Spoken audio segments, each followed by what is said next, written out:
Maria Rodriguez stood outside the big hospital building in downtown Los Angeles. Her legs felt weak and shaky. She held a white paper in her hand. It was her discharge paper from the hospital. The doctors had just let her go home after a small medical procedure. She was 52 years old and worked as a housekeeper in rich people's homes. Today she felt tired and dizzy. The sun was hot and bright in the sky. Maria looked around the busy street. Cars drove past quickly. People walked by without looking at her. She needed to get home. Her daughter was waiting for her. Maria lived far away from the hospital, in a different part of the city. She knew she could not walk that far. Not today. Not feeling like this. Maria raised her hand to call a taxi. She waited on the sidewalk. Her old purse hung from her shoulder. Inside the purse was a $20 bill. She had saved this money for weeks. Every day she put away a little bit from her pay. This money was important. It was for the taxi ride home. A yellow taxi came down the street. Maria felt relief wash over her body. Finally, she could go home. The taxi stopped near her. She walked slowly toward it. Each step felt heavy. She reached for the door handle. The taxi driver looked at her through his window. His eyes moved up and down. He looked at her old clothes. Her dress was clean but faded from many years of washing. He looked at her shoes. They were scuffed and worn at the edges. The driver's face changed. His expression became cold and unfriendly. Maria opened the back door and started to get in. The driver spoke sharply. "Wait, you have cash?" he asked. His voice was not kind. Maria nodded quickly. "Yes, I have cash," she said. She opened her purse and showed him the $20 bill. Her hand shook a little as she held it up. The driver looked at the money. Then he looked at her again. "Where are you going?" he asked. Maria told him her address. It was in East Los Angeles, about 40 minutes away. The driver shook his head. "No," he said firmly. "I'm not going there, too far. Not worth my time." Maria felt confused. "But I have money," she said. "I can pay you." The driver waved his hand at her. "Get out." I said no. He did not even look at her face when he spoke. Maria stood there for a moment, not understanding. Why would he refuse? She had money. She needed help. Before she could say anything else, the driver drove away. The taxi disappeared into the traffic. Maria stood on the sidewalk again. She felt tears starting to form in her eyes. But she did not cry, not yet. She took a deep breath. Maybe that driver was just having a bad day. Maybe the next one would be better. She raised her hand again. Another taxi came down the street. This one was also yellow. Maria waved at it. The taxi drove right past her. It did not even slow down. The driver looked straight ahead as if he did not see her standing there. But Maria knew he saw her. She was standing right there with her hand up. He chose not to stop. A third taxi approached. Maria stepped closer to the street. She waved both hands this time. The taxi slowed down a little. Maria felt hope again. But then the driver looked at her and speeded up. He drove away just like the others. Maria's legs felt even weaker now. The medicine from the hospital was wearing off. She could feel pain starting in her body. She needed to sit down. There was a bench nearby, close to the hospital entrance. Maria walked slowly to the bench and sat down. She put her head in her hands. She thought about her daughter, Carmen. Carmen was 15 years old. She was home alone, waiting. Carmen knew her mother was at the hospital today. She must be worried.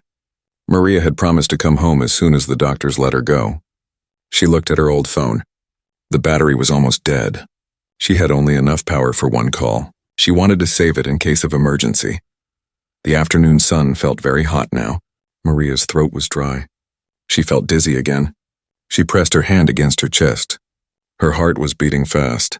Maybe she should go back inside the hospital. But no, they had already discharged her. They said she was fine to go home. She just needed rest. Rest at home in her own bed. Maria sat on that bench for 20 minutes. She watched taxis come and go. Some stopped to pick up other people. She noticed something. The taxis only stopped for people who looked rich. Men in business suits, women in nice dresses carrying expensive bags. These people did not even have to wave. The taxis just stopped for them automatically. Finally, Maria decided to try again. She stood up slowly. Her body hurt, but she ignored it. She had to get home. Another taxi was coming. This one was different. It was a private cab, not a regular yellow taxi. Maria stepped forward and raised her hand high. The taxi stopped. Maria felt grateful. She walked to the door and opened it. "Thank you for stopping," she said to the driver. "I need to go to East LA. I have cash." She showed him her $20 bill again. The driver turned around to look at her. He was a young man, maybe 30 years old. He looked at her clothes. He looked at her old shoes. Then he did something that broke Maria's heart. He laughed. It was not a nice laugh. It was a mean laugh. "Lady, you think $20 is enough?" he said, still laughing. "Look at you. You probably live in some cheap place. Why should I waste my time and gas driving you all the way there? Get out." He pointed at her shoes again.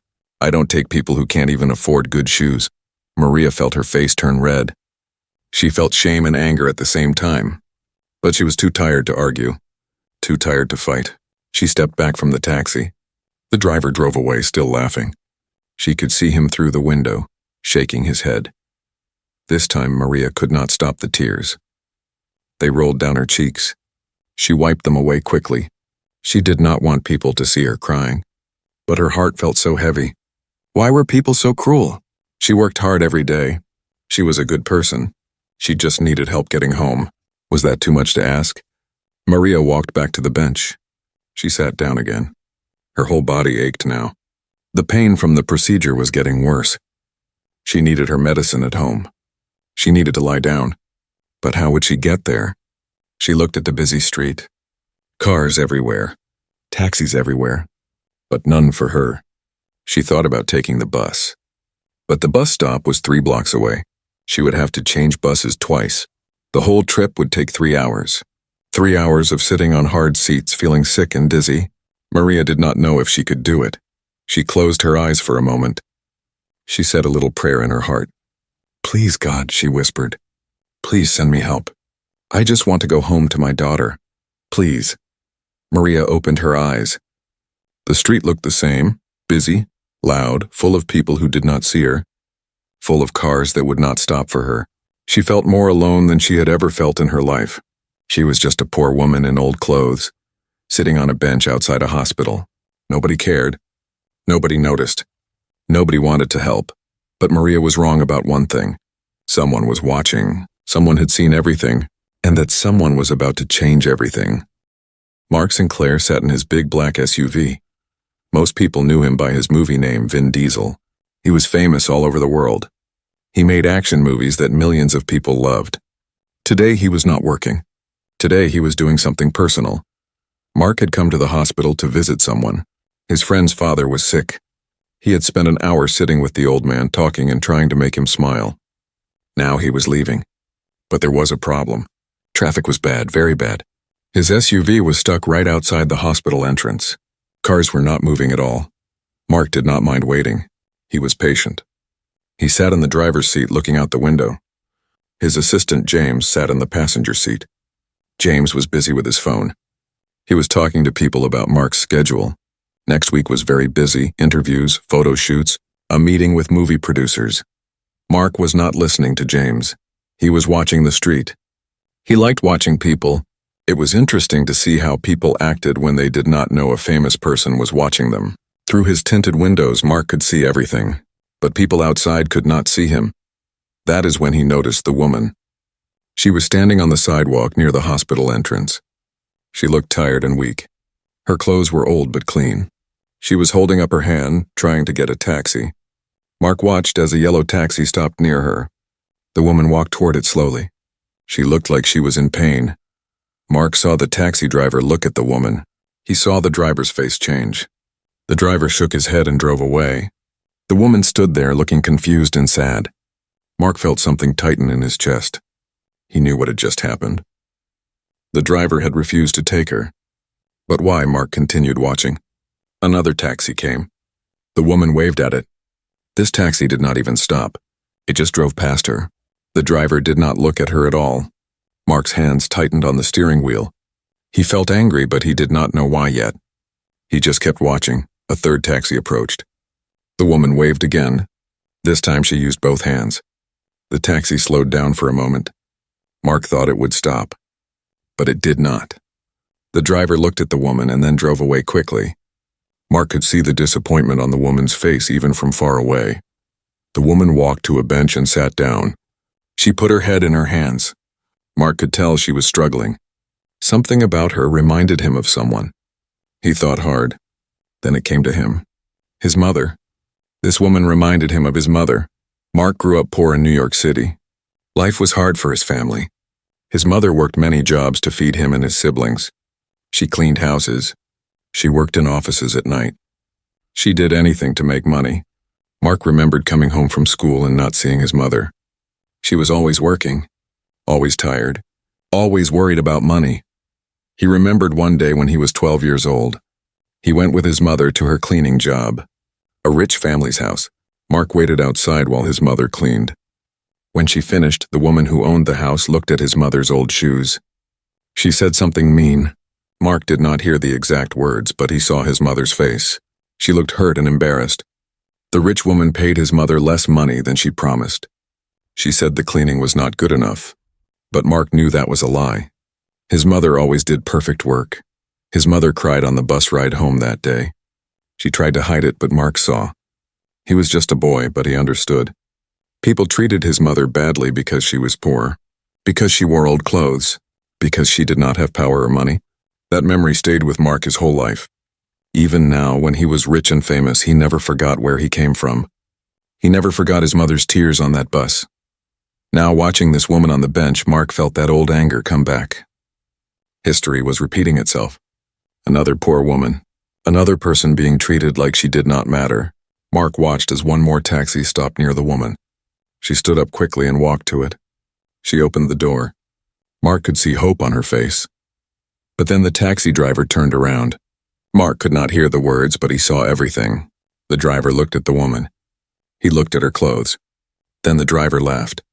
It was clear even from far away that he was laughing at her. The woman stepped back. The taxi drove away. The driver was still laughing. That was the moment Mark decided to act. He could not just sit there and watch anymore. His mother's face flashed in his mind. All those years of struggle. All those times people treated her like garbage. He could not help his mother when he was 12 years old. But he was not 12 anymore. He was a grown man. He had money and resources. He could help this woman right now. Change of plans, Mark said to James. His voice was firm and serious. James looked up from his phone, surprised. What? James asked. We need to leave in 10 minutes. You have that interview across town, remember? And then the meeting with the producers. We cannot be late. Mark was already opening his door. Cancel it, he said. Cancel the interview? Cancel the meeting. Tell them I will reschedule. James looked shocked. Mark, you cannot just cancel. These people are important. They flew in from New York just to meet you. The interview is with a major magazine. This could hurt your career. Mark turned to look at James. His eyes were serious. There is a woman over there who needs help, he said quietly.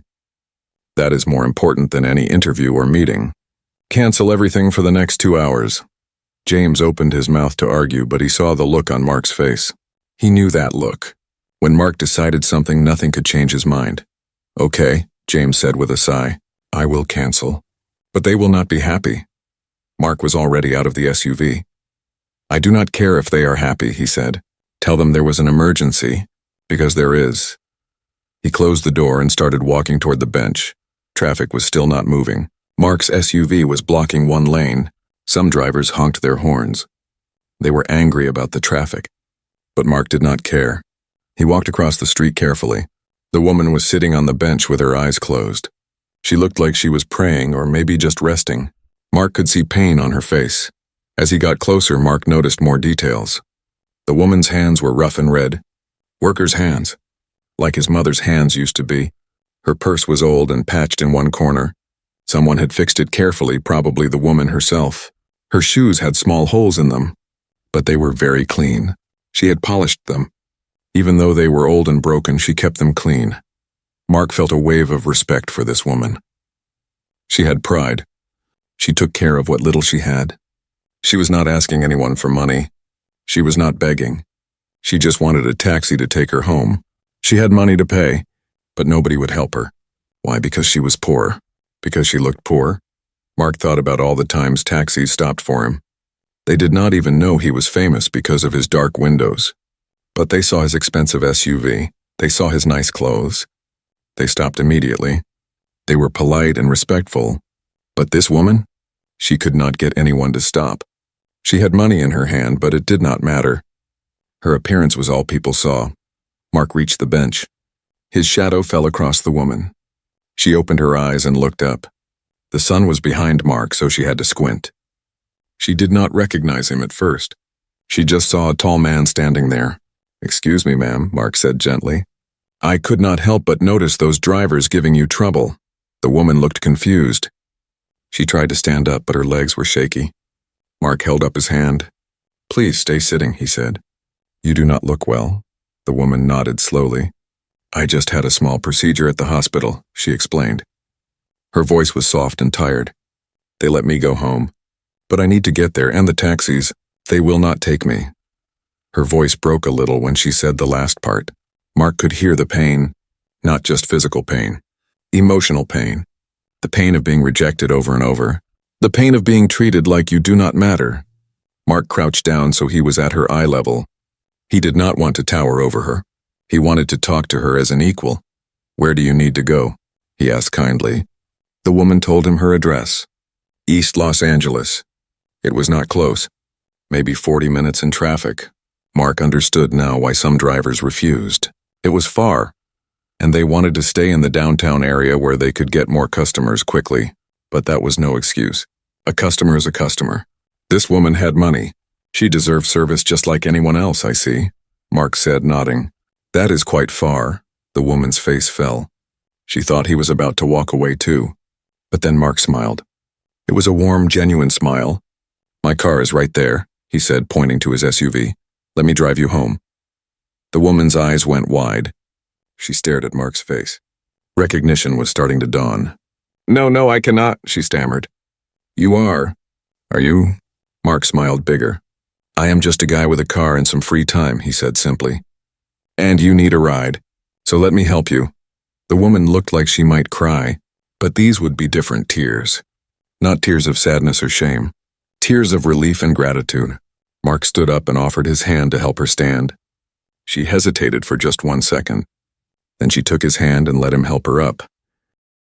Maria took Mark's hand and stood up slowly. Her legs still felt weak, but his strong grip kept her steady. She could not believe what was happening. This was Vin Diesel, the movie star, the famous action hero, and he was offering to drive her home.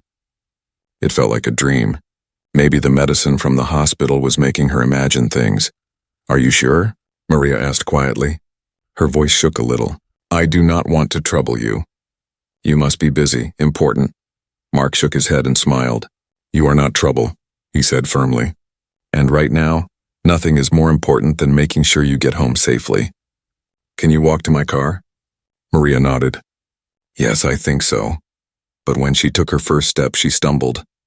The dizziness came back strong. Mark quickly put his hand under her elbow to support her. "Take your time," he said gently.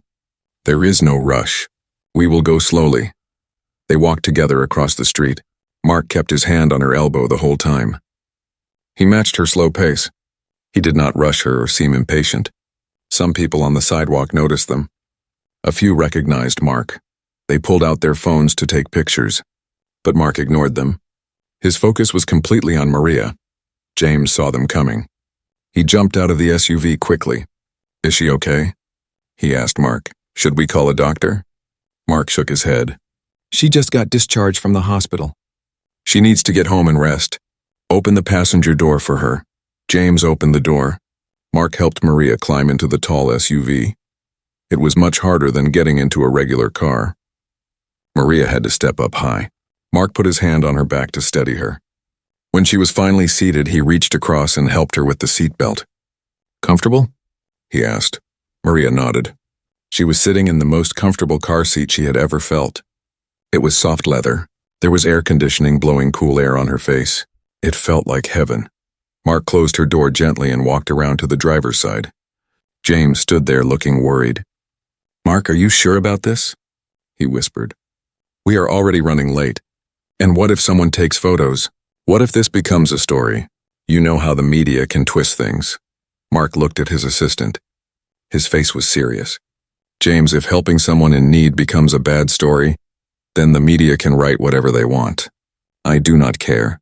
Now please get in the back or you can wait here and I will come back for you later. James sighed but got in the back seat. He knew better than to argue with Mark when he used that tone. Mark got in the driver's seat and started the engine. The SUV came to life with a quiet purr. He looked over at Maria. "What is your name?" he asked kindly. "Maria," she answered softly. "Maria Rodriguez." "Nice to meet you, Maria," Mark said with a smile. "I am Mark, but you probably know that already." Maria laughed a little. It was a nervous laugh. "Yes, I know. My daughter, she loves your movies. She watches them all the time. She's going to think I'm crazy when I tell her about this." Mark put the SUV in gear and started driving. The traffic was still bad, but he did not seem to mind. "How old is your daughter?" he asked. 15, Maria answered. "Her name is Carmen. She is everything to me." Mark nodded. "I am sure she is wonderful, just like her mother." Maria felt tears coming to her eyes again, but these were good tears. Kind words were so rare in her life. Most days people looked through her like she was invisible. The people whose houses she cleaned barely spoke to her. They left notes with instructions. They left her money on the counter, but they did not see her as a real person.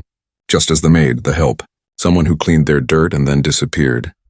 They drove in silence for a few minutes. Maria looked out the window. She saw the city going past. Buildings and shops and people. So many people living their lives. She wondered how many of them were struggling like her. How many were invisible like her. "Maria," Mark said, breaking the silence. "Can I ask you something?" She turned to look at him. "Of course," she said. Mark kept his eyes on the road as he spoke. "Those taxi drivers, that was not the first time something like that happened to you, was it?" Maria was quiet for a moment. She thought about lying, about saying it was just bad luck today, but something about Mark's voice made her want to tell the truth. "No," she admitted quietly. "It happens a lot. Not just with taxis. With many things. People see my clothes, my shoes. They see where I live. And they decide I do not matter. That my time is not important. That I am not worth respect." Mark's hands tightened on the steering wheel. Maria saw his jaw clench. He was angry, but not at her. At the situation. At the unfairness of it all. "That is wrong," he said firmly. "Completely wrong. Every person deserves respect. Every person matters. It does not matter what clothes they wear or how much money they have." "You are kind to say that," Maria said. "But the world does not work that way. Not for people like me." Mark glanced at her quickly before looking back at the road. "My mother was like you," he said quietly. "She worked as a housekeeper. As a cleaner. She worked so hard to raise me and my siblings. And I saw how people treated her. I was just a kid, but I saw everything." Maria looked at him with surprise. "Really? But you are so successful now." "So famous," Mark nodded. "Yes, now. But it was not always like this. There was a time when we had nothing. When my mother struggled every single day. When people looked down on her because she was poor. I never forgot that. I promised myself that if I ever became successful, I would never forget where I came from. I would never treat people the way my mother was treated." Maria felt a connection to this man. This famous movie star was not so different from her after all. He understood. He really understood. "Your mother must be very proud of you," she said softly. Mark smiled. "I hope so. I try to make her proud every day." They came to a red light. The SUV stopped. Mark turned to look at Maria directly. "Can I tell you something?" he asked. Maria nodded. "Those taxi drivers who refused you? They are fools. Not because they lost a fare, but because they judged you by your appearance. They did not see the real you.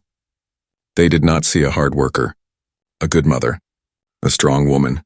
They just saw old clothes and decided you were not worth their time. But they were wrong. You are worth so much more than they will ever understand." Maria could not stop the tears now. They rolled down her cheeks freely. But she was not embarrassed. These tears were different. They were tears of feeling seen, of feeling valued. For the first time in so long, someone saw her as a real person. Someone recognized her worth. "Thank you," she whispered. "You do not know what that means to me." Mark reached over and gently patted her hand. "You do not have to thank me," he said. "I am just speaking the truth." The light turned green. Mark started driving again. James sat quietly in the back seat. He had stopped looking at his phone. He was listening to the conversation. His face looked different now. Less annoyed. More thoughtful. Maybe he was learning something too. Maria wiped her tears with the back of her hand. She tried to compose herself. "I am sorry," she said. "I am being emotional. You must think I am silly." Mark shook his head quickly. "No," he said firmly. "Never think that. You have been through a lot today. You are tired and not feeling well. And those drivers treated you terribly. You have every right to be emotional. Do not apologize for having feelings." They drove further into the city. The fancy buildings of downtown were disappearing. They were entering different neighborhoods now. Places where Mark probably did not come very often. Places where Maria lived her whole life. The streets were different here. Not as clean, not as new. But they were home. Maria gave Mark directions. "Turn left here. Go straight for 3 blocks. Turn right at the light." Mark followed every instruction carefully. He did not complain about the distance. He did not say anything about the neighborhood. He just drove calmly, making sure Maria was comfortable. "You really do not have to do this," Maria said again. "I know you are busy. You could just drop me at a bus stop. I can take the bus from there." Mark looked at her like she had said something crazy. "Maria, I am driving you all the way home." "All the way to your door. That is final." "No more arguing," Maria smiled. It was her first real smile of the day. "Okay," she said. "No more arguing." She settled back in her seat. The leather was so soft. The air conditioning was so cool. The ride was so smooth. It was the most comfortable she had felt in months. Maybe years. She closed her eyes for just a moment. Not sleeping, just resting. She thought about Carmen at home waiting. Soon she would be there. Soon she would hug her daughter. And she would have an incredible story to tell. A story that Carmen would never believe. A story that Maria herself could barely believe, but it was real. All of it was real. Vin Diesel was driving her home. A famous movie star had stopped to help her when no one else would. He had seen her. Really seen her. Not just a poor woman in old clothes, but a person, a mother. Someone who mattered. That gift was more valuable than any taxi ride. More valuable than anything money could buy. Maria opened her eyes and looked at Mark. He was focused on driving, his hand steady on the wheel. She saw his profile. Strong and determined, but also kind, gentle. This was a good man. Fame had not changed him. Money had not changed him. He remembered where he came from. He remembered his mother's struggles. And because of that, he stopped to help a stranger. Someone opened her eyes. The traffic started moving faster as they left downtown Los Angeles. Mark drove carefully, checking on Maria every few minutes.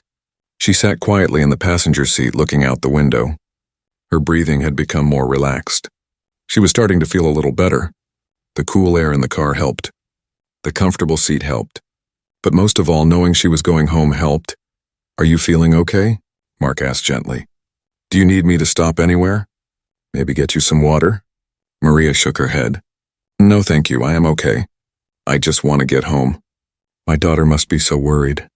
I told her I would call when I left the hospital, but my phone battery died." Mark nodded with understanding.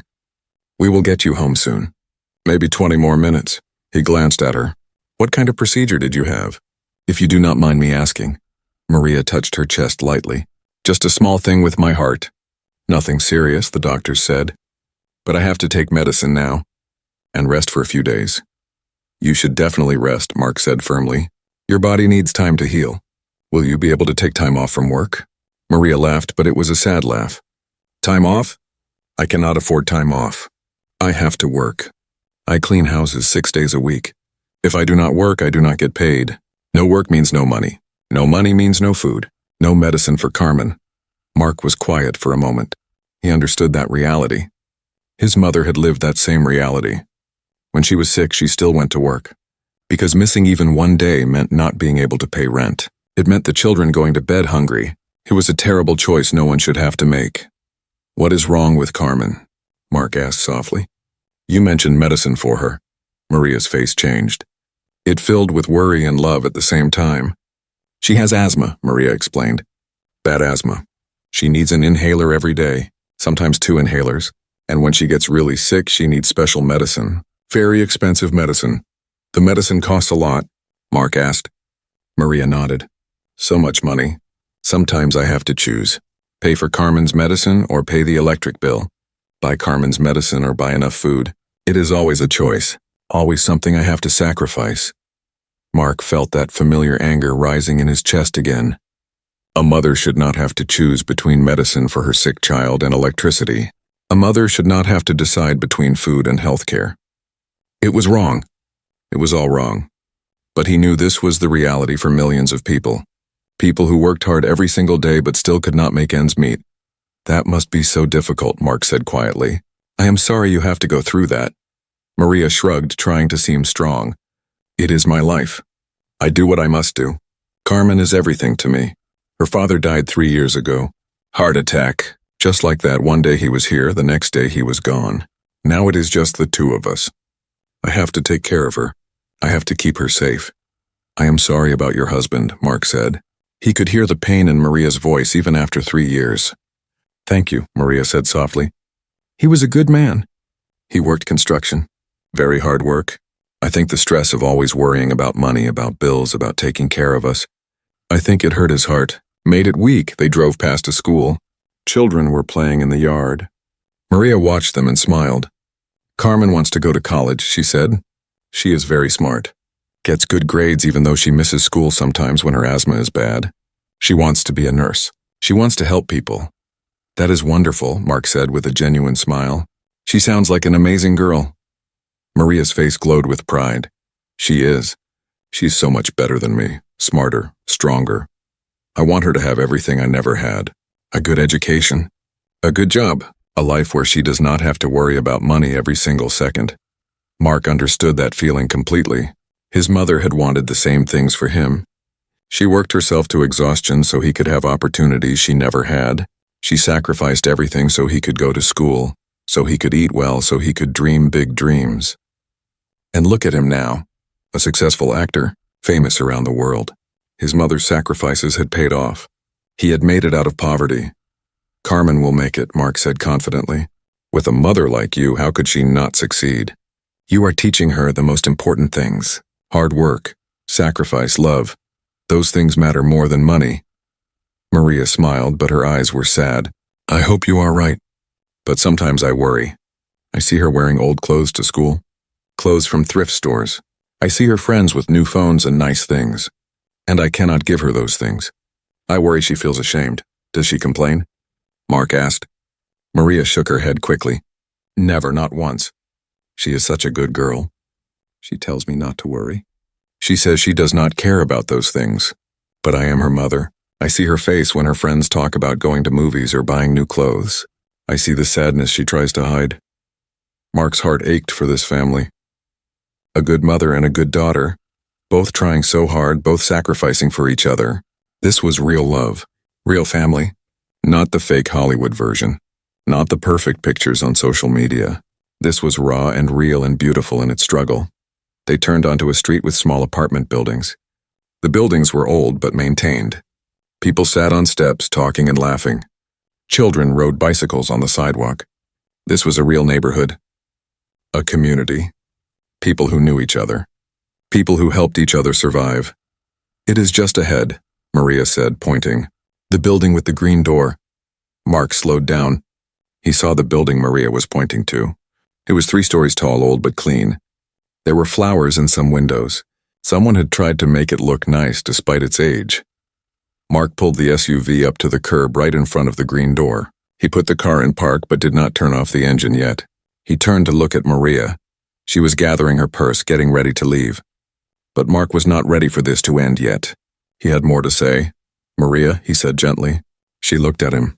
Yes? Mark chose his words carefully. I want you to know something.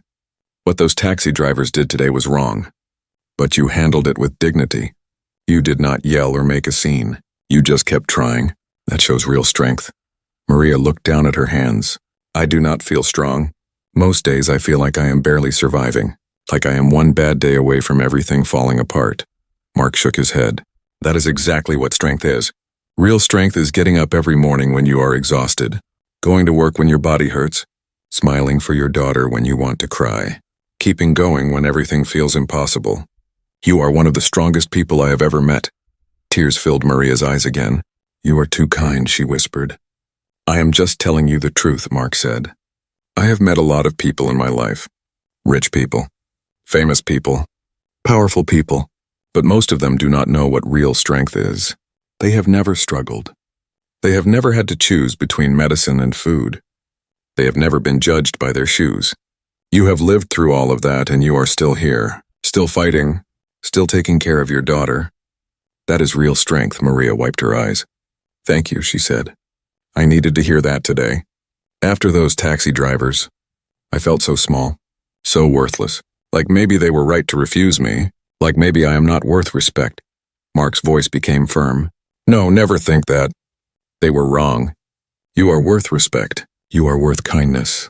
You are worth everything good in this world. Do not let anyone make you feel otherwise. They sat in silence for a moment. The engine hummed quietly. Through the windshield, they could see the green door of Maria's building. Home was right there, just a few steps away, but both of them felt like this moment was important, like something significant was happening. A connection between two people from completely different worlds, finding common ground in shared humanity. My mother worked as a housekeeper, Mark said quietly. Did I tell you that already? Maria nodded. Yes, you mentioned it, Mark continued, his voice full of emotion. She had hands like yours, red and rough from cleaning chemicals. She had shoes like yours, old and worn but always polished. She had that same look in her eyes sometimes, that exhaustion mixed with determination. The look that says, I am so tired but I cannot stop because people depend on me. She sounds like a wonderful woman, Maria said softly. She was, Mark replied. She taught me everything important, not school lessons, life lessons. She taught me that a person's worth has nothing to do with money, that kindness costs nothing but means everything, that we should always help others when we can because we never know when we might need help ourselves. She would be proud of you today, Maria said, stopping to help a stranger. Taking time from your busy day, Mark smiled. I hope so. I try to live by her lessons. Some days I do better than others. But today, when I saw you standing there, rejected by those taxi drivers, I saw my mother, and I knew I had to help. Not just for you. For her too. For all the times people should have helped her but did not. The moment felt heavy with meaning. Two lives intersecting. Two stories connecting. A famous movie star and a struggling housekeeper, sitting in a car sharing their pain and their hope. Outside, the world kept moving. Cars drove past. People walked by. Life continued. But inside this SUV, time seemed to stand still. I should go, Maria finally said. Carmen is waiting. And you have already done so much for me. Mark nodded but did not move yet. His mind was racing. This woman would go back to her hard life. She would keep struggling, keep sacrificing. Those taxi drivers would still judge her. The world would still be unfair. And there was only so much he could do to help. But he wanted to do something. He needed to do something. Mark reached over and opened the glove compartment. He pulled out a bottle of water. Here, he said, handing it to Maria. Take this with you. You need to stay hydrated, especially after the procedure. Maria took the water gratefully. Thank you, she said. You think of everything. Before you go, Mark said, can I ask you something else? Maria nodded. Of course, anything. Mark smiled. Tell me more about Carmen. You said she watches my movies? Maria's whole face lit up when she talked about her daughter. Oh yes, she loves them, especially the Fast and Furious movies. She has watched them all at least 10 times each. Maybe more, Mark laughed. 10 times, that is dedication. Maria nodded enthusiastically. She says you remind her of her father. Strong and protective. Her father was like that. He always made us feel safe. Even when we had no money. Even when things were hard. He made us feel like everything would be okay. Carmen says you have that same energy in your movies. Mark felt touched by this. That is one of the nicest things anyone has ever said about my work, he said honestly. I always try to play characters who protect their family, characters who would do anything for the people they love. It means a lot to know that connects with people like Carmen. She is your biggest fan, Maria said with pride. She has a poster of you on her wall, one from the movie with the cars. She saved her lunch money for 3 weeks to buy it. Mark felt his throat tighten. A girl saving her lunch money. That meant going hungry, just to buy a poster of him. It was humbling and heartbreaking at the same time. She went hungry to buy that poster? Mark asked quietly. Maria realized what she had said. She looked embarrassed. I should not have told you that. I do not want you to feel bad. She wanted that poster so much, it made her happy. That is what matters. But Mark did feel bad. He felt terrible. Here was a girl who loved his movie so much that she gave up food to have his picture on her wall. Meanwhile, he had more money than he could spend in a lifetime. He lived in a mansion. He drove expensive cars.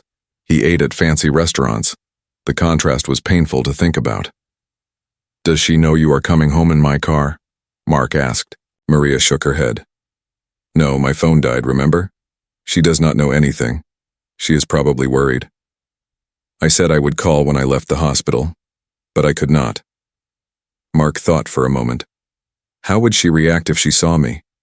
Would it be too much? I do not want to shock her or make her uncomfortable.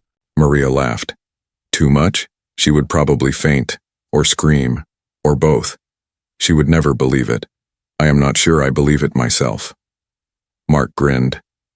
Well, we cannot have her just hearing about this. She needs to see it with her own eyes. Come on, let me walk you to your door. Before Maria could protest, Mark was already out of the SUV. He walked around to her side and opened the door. He offered his hand to help her down. Maria took it and climbed down carefully from the tall vehicle. Her legs still felt a bit shaky, but Mark's steady grip helped her. James got out of the back seat. Mark, are you sure about this? He asked nervously. People might see. They might take pictures. Mark turned to his assistant. James, I am walking this lady to her door. If people take pictures, they take pictures. I do not care. Mark offered his arm to Maria. She took it, feeling like she was in a dream. They walked slowly toward the green door. Mark matched her pace perfectly, never rushing her. They climbed the 3 steps to the entrance. Maria pulled out her key with shaking hands. She was nervous now. Carmen was inside. Carmen was about to meet Vin Diesel. Her daughter might actually faint. We live on the 2nd floor, Maria said as she unlocked the door. Do you need help with the stairs? Mark asked. Maria shook her head. No, I can manage, but thank you. They entered the building. It was old but clean. Someone had mopped the floors recently. There were no bad smells or trash. People here took care of their building even though it was old. They climbed the stairs slowly. Maria was breathing hard by the time they reached the 2nd floor. Right here, she said, pointing to apartment 2B. The door had a small wreath on it. Someone had hung it there to make the door look cheerful. Maria knocked on the door. Carmen, I am home, she called out. There was a sound of running feet inside. The door flew open. Carmen stood there, her eyes wide with relief. Mom, I was so worried. Why did you not call? I thought something bad happened. Then Carmen's eyes shifted to the tall man standing next to her mother. Her mouth fell open. Her eyes got even wider. No way, she whispered. No way, no way, no way. Mark smiled warmly. Hi, Carmen. I am Mark. Your mom needed a ride home from the hospital. I hope you do not mind that I gave her a lift? Carmen just stood there, frozen. She looked at her mother, then at Mark, then at her mother again.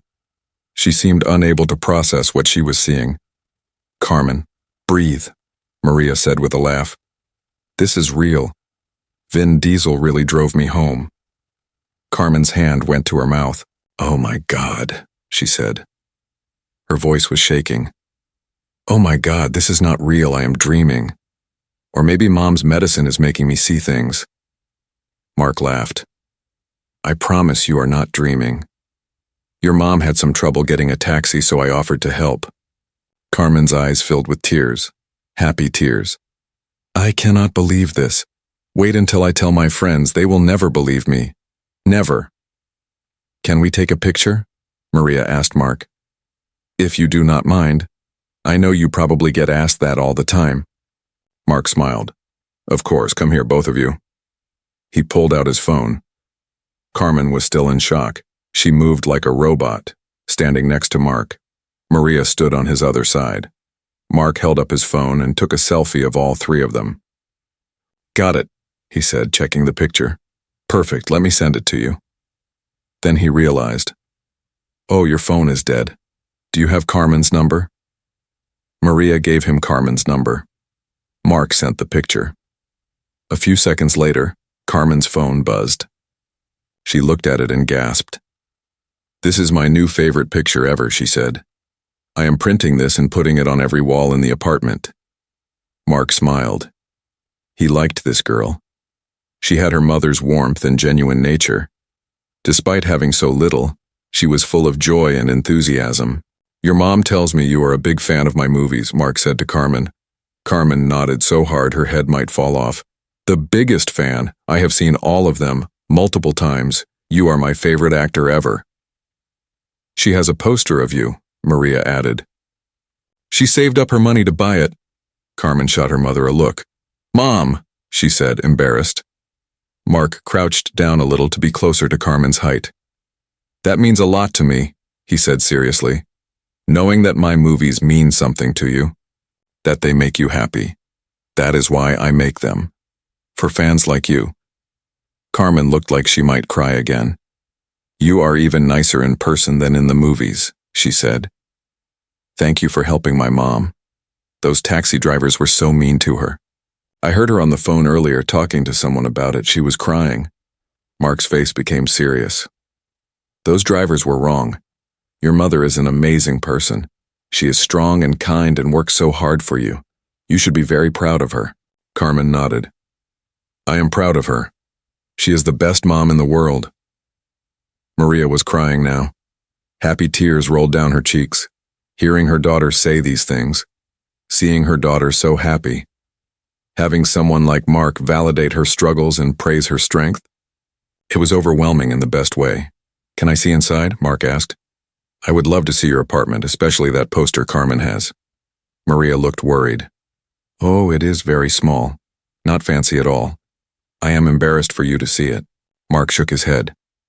Maria, I grew up in a small apartment too. I am not here to judge. I am here as a friend. They invited him inside. The apartment was indeed small. Just 2 bedrooms, a tiny kitchen, and a small living room.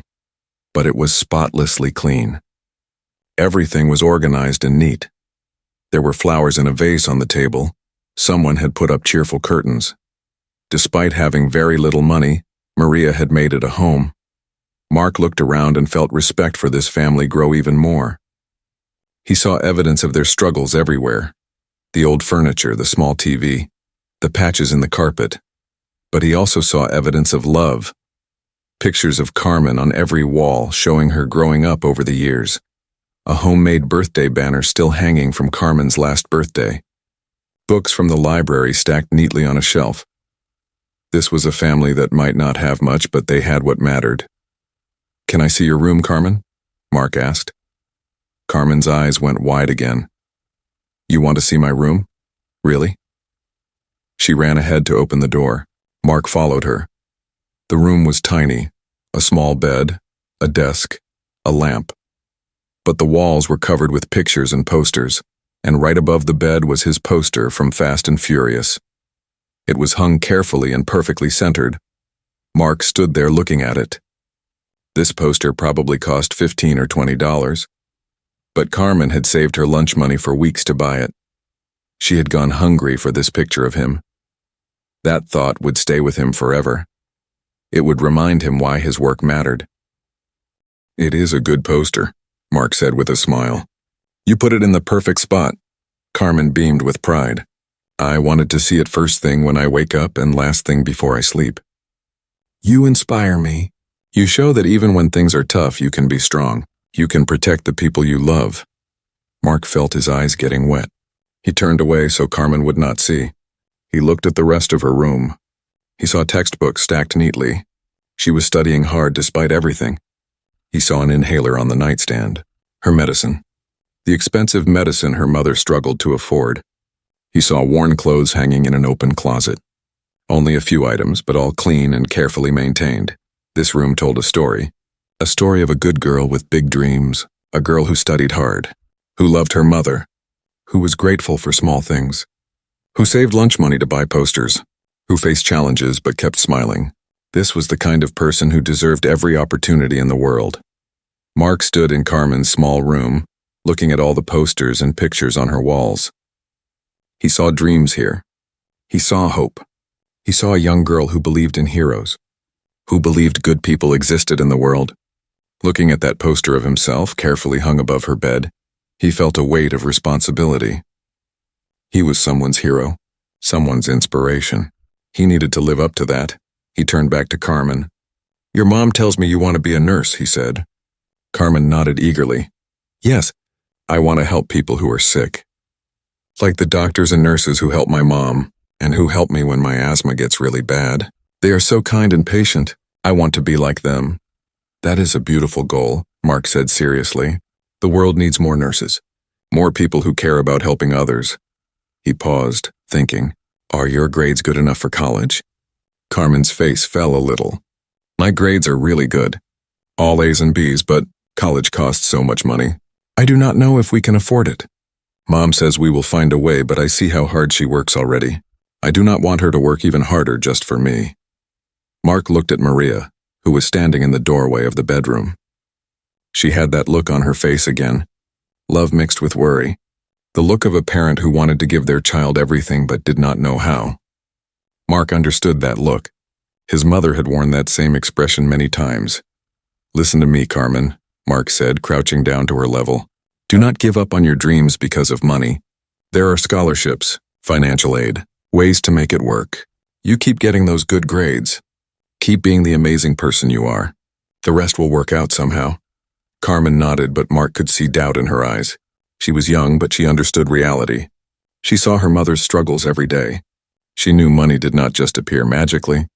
Mark wished he could tell her right then that he would pay for her college, that he would take care of everything. But he did not want to make promises in the heat of the moment. He needed to think about the best way to help this family. "I should probably go," Mark said, standing up. "I have already taken up too much of your time. Your mom needs to rest." Maria walked him back to the small living room. Carmen followed, still looking at Mark like he might disappear at any moment. Like this whole thing was a beautiful dream. Mark stopped at the door. He reached into his pocket, thinking.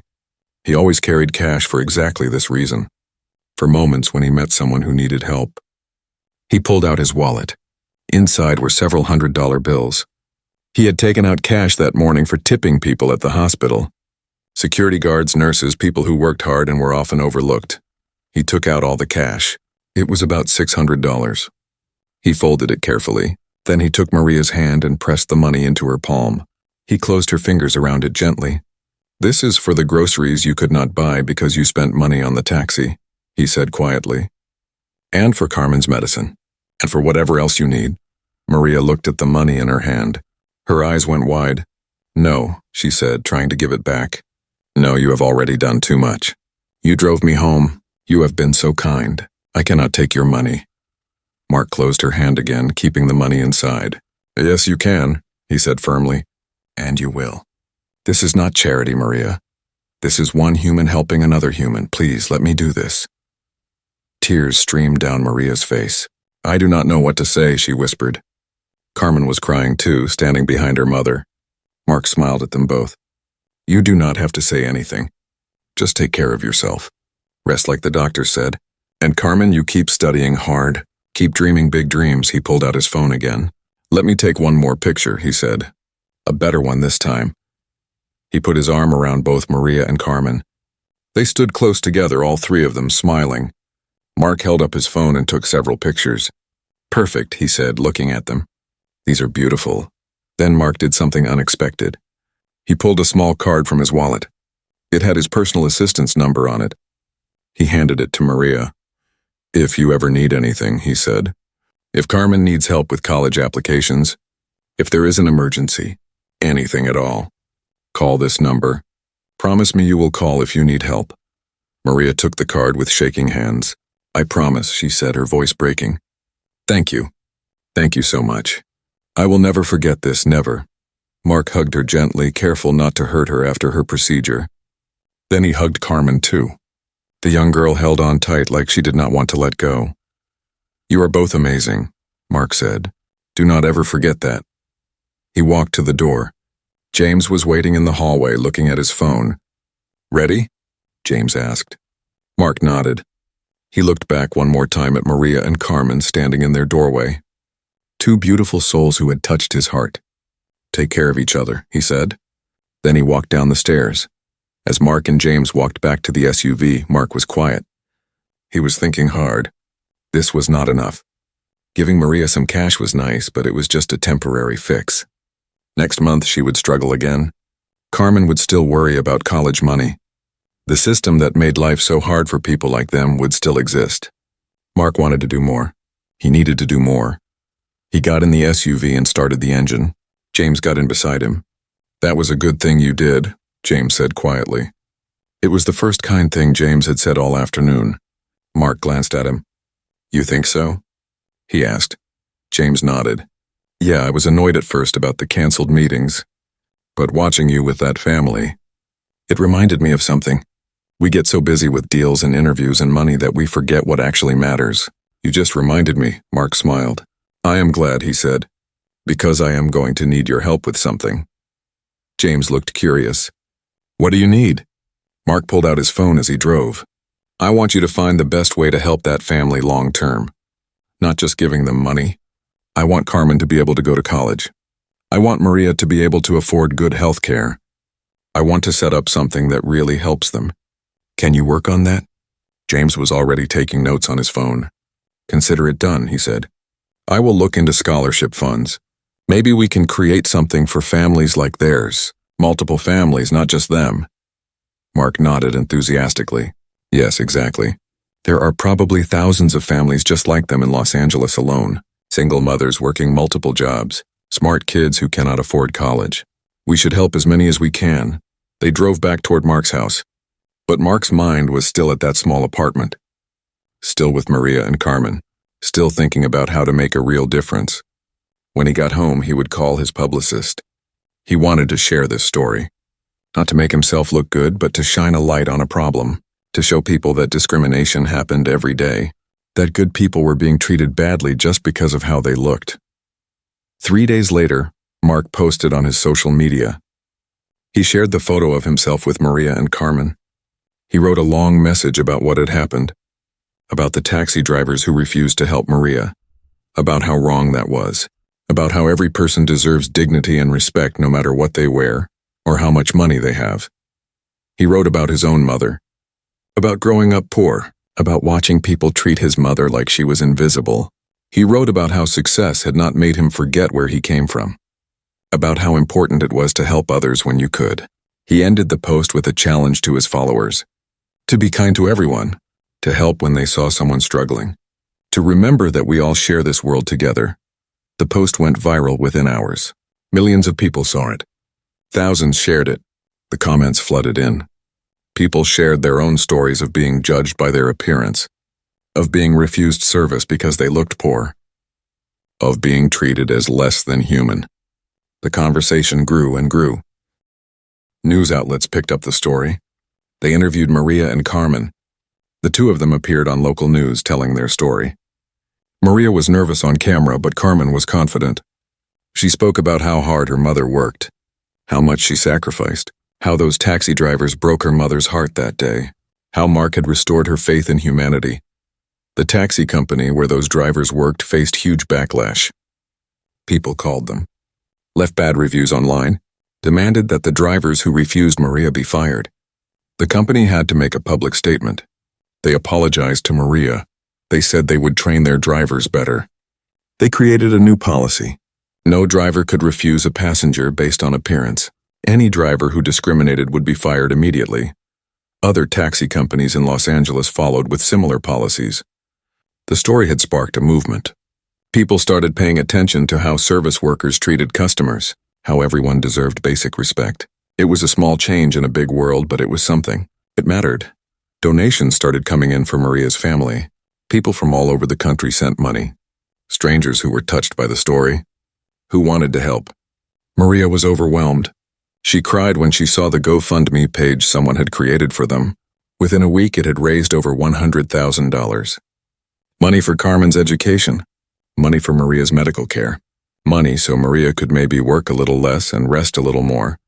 Mark also set up something bigger, a scholarship fund for children of single parents who worked in service industries. Housekeepers, janitors, food service workers, home health aides, all the people who worked hard jobs for low pay. Their children would have help paying for college. Maria and Carmen attended the announcement ceremony. Carmen cut the ribbon to open the scholarship program. She gave a speech about her dreams of becoming a nurse, about how her mother taught her that hard work and kindness were the most important things in life.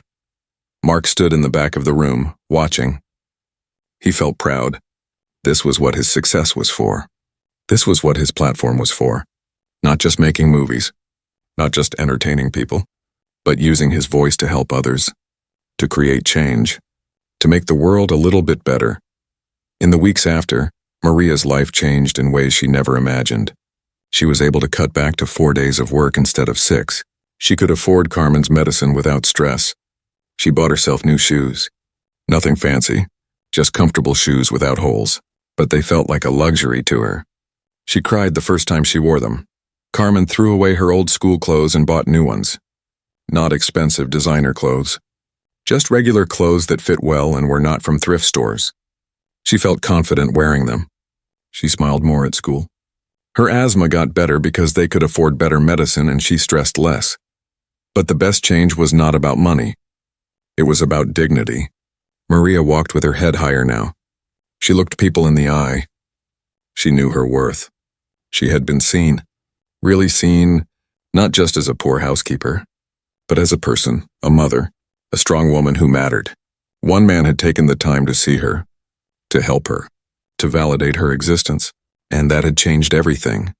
Carmen kept that photo with Mark on her wall, right next to the poster. She looked at it every day. It reminded her that good people existed, that kindness was real, that dreams could come true in unexpected ways. It reminded her to be kind to others, to help when she could, to see everyone as human beings deserving of respect. Years later, when Carmen graduated from nursing school, Mark sent her flowers. He had not forgotten. He had kept track of her progress through James. When she got her first job at a hospital, he sent a congratulatory card. When Maria retired from housekeeping and got a better job as a medical office administrator, he sent her a card too. The connection they made that day lasted. Not because Mark was famous, but because he had been kind when kindness mattered most, because he had seen two people who needed help and he had stopped. He had taken time. He had cared. That simple act of human decency had rippled outward. It had changed policies, started conversations, helped countless other families through the scholarship fund. But most importantly, it had changed two lives completely. Maria never forgot that hot afternoon outside the hospital. The taxi drivers who refused her. The bench where she sat crying. The moment she looked up and saw Mark standing there offering help. It was the day she learned that she mattered, that her struggles were seen, that she was not invisible, and she carried that lesson with her every day for the rest of her life. She passed it to Carmen, and Carmen would pass it to her future children. A legacy of kindness that started with one simple question on a busy Los Angeles street. Where do you need to go? 4 words that changed everything.